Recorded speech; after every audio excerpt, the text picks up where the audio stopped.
Neutral bye Hira and Rajab, south Asia का पहला AI powered podcast. Welcome to Neutral by Hira and Rajab, South Asia's first AI podcast. No propaganda, only facts. Please subscribe करना मत भूलिए. आप लोग रोज देखते हो लेकिन बटन प्रेस करना भूल जाते हो. आपकी सपोर्ट बहुत इंपॉर्टेंट है. और अब चलते हैं न्यूज की तरफ. सोचिए, एक मुल्क आपका स्ट्रैटेजिक पार्टनर हो मगर एक सिग्नेचर से आपके लिए दरवाजे बंद कर दे, और दूसरी तरफ आपका स्ट्रैटेजिक राइवल हो जो एक फिल्म के टीजर पर ऐसे भड़क उठे जैसे सरहद पर नई लाइन खींच दी गई हो. आज के न्यूट्रल में हम देखेंगे दिसंबर 2025 के आखिरी हफ्ते की दो बड़ी कहानियां. यूएस मिशन टू इंडिया का अचानक अमली तौर पर रुक जाना. दूसरी साइड सलमान खान की फिल्म बैटल ऑफ गलवान के टीजर पर चैन का सख्त रद्द अमल और रियासती मीडिया के जरिए सिफारती पैगाम रसानी. ये दो अलग वाकयात नहीं, ये एक ही दबाव की दो सम्मतें हैं. हम इसको नाम देते हैं ड्यूअल कंटेनमेंट, यानी भारत की स्ट्रैटेजिक नफ्सियात पर दो तरफा दबाव. मगरिब में ब्यूरोक्रेसी, मशरिक में बयानिया. अमेरिका में एक अंदरूनी फैसला, एक सदारती हुक्म भारत के हजारों लोगों के लिए बहरान बन जाता है. और चाइना में एक कमर्शियल फिल्म बीजिंग की नजर में सरकारी साजिश बन जाता है. यानी ताकत की गैर बराबरी भी और तासुर की गैर बराबरी भी. अब चलते हैं पहली बड़ी खबर की तरफ. 18 दिसंबर 2025 को व्हाइट हाउस ने एक प्रेसिडेंशियल एग्जीक्यूटिव ऑर्डर जारी किया जिसके मुताबिक बुध 24 दिसंबर और जुमा 26 दिसंबर 2025 को विफाकी इदारे बंद रहेंगे.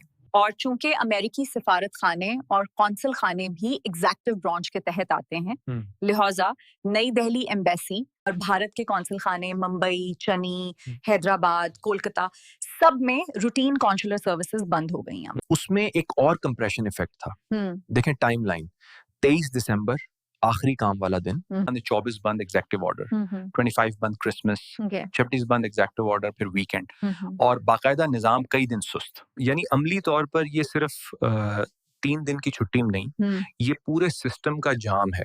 खास तौर पे दिसंबर में जब H1B और स्टूडेंट्स बड़ी तादाद में भारत आते हैं वीजा स्टैंपिंग, ड्रॉप बॉक्स और इंटरव्यूज के लिए. असल मसला क्या बनता है, ये जो भारत और अमेरिका के दरमियान ह्यूमन ब्रिज है, टैलेंट, स्टूडेंट्स, प्रोफेशनल्स, ये हैरत अंगीज तौर पर छोटे इंतजामी झटकों से भी मुतासिर हो जाता है. मिसाल, अगर किसी दरखास्त पर एडमिनिस्ट्रेटिव प्रोसेसिंग लग जाए, पासपोर्ट सिफारत खाने में ही रह जाता है, और बंदिश का मतलब है कि केस की प्रोसेसिंग भी रुक सकती है. नतीजा, लोग फ्लाइट्स मिस करें, ज्वाइनिंग ताखीर और कंपनियों के लिए HR क्योस, और इसी दौरान सिक्योरिटी बयानिया भी सख्त हो रहा है.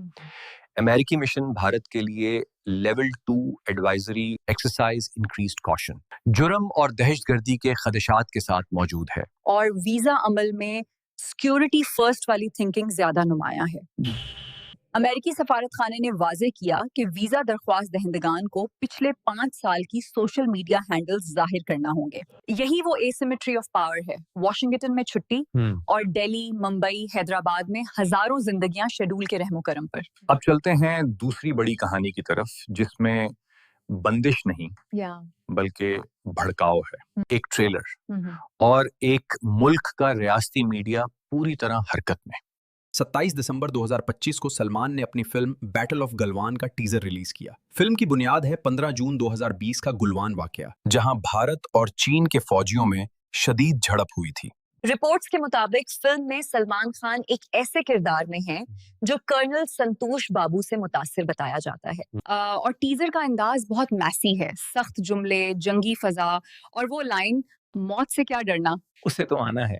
और अब आता है चीन. चीन के रियासती मीडिया, खासतौर पर ग्लोबल टाइम्स के हवाले से रिपोर्ट्स में कहा गया कि फिल्म हकाइक से मेल नहीं खाती और फैक्ट्स डिस्टॉर्ट करती है. चाइना की असल तकलीफ सिर्फ ये नहीं कि एक फिल्म बनी है, असल तकलीफ ये है कि ये फिल्म भारतीय बयानिया को अवामी सतह पर स्ट्रॉन्ग कर देगी. और चाइना का एक बड़ा पॉइंट ये भी रिपोर्ट हुआ कि ये टाइमिंग नामुनासिब है, जब दोनों मुल्कों में कुछ जगहों पर ताल्लुकात में नरमी की बात की जा रही थी. यहाँ सिफारती नफ्सियात समझें. बीजिंग कई बार कल्चर को भी स्टेट सिग्नल समझता है. उनके लिए बॉलीवुड का टीजर भी ट्रूप मूवमेंट जैसी वार्निंग लाइट्स जला देता है कि सलमान खान के किरदार इनविंसिबल होते हैं, या ये कि टीजर के विजुअल्स पर ओवर द टॉप होने का तासर दिया गया. अब दोनों कहानियों को एक फ्रेम में रखें. अमेरिका के साथ भारत का रिश्ता इंटरडिपेंडेंट है ऑपरेशनली फ्रेजाइल, राइट, एक एग्जेक्टिव ऑर्डर और कॉन्सुलर लाइनें रुक गईं, और चाइना के साथ रिश्ता कई जगहों पर एडवर्सेरियल है मगर नैरेटिवली एक्सप्लोसिव। एक टीजर और रियासती मीडिया के जरिए सख्त रद्द अमल। यानी भारत एक तरफ पार्टनर की ब्यूरोक्रेटिक बेनियाजी सह रहा है, दूसरी तरफ राइवल की नजरियाती हसासियत। और आज के प्रोग्राम का खुलासा ये है, आज के दौर में सरहदों पर सिर्फ फौजें नहीं लड़ते हैं, दफातर, फॉर्म और फिल्मी ट्रेलर्स भी लड़ते हैं। सवाल ये है, क्या भारत अपने ह्यूमन ब्रिज, वीजा, तालीम, मुलाजमत को इतना मजबूत बना सकता है कि एक छट्टी उसे ना हिला सके? और क्या भारत और चीन के बीच बयानिए की जंग इतनी बढ़ चुकी है कि एक फिल्म की तशहीर भी सिफारती तनाज़ो बन जाए? ये था न्यूट्रल बाय हिरा एंड रजाब, जहां हम शोर नहीं सिस्टम देखते हैं। अगली एपिसोड तक अल्लाह हाफिज।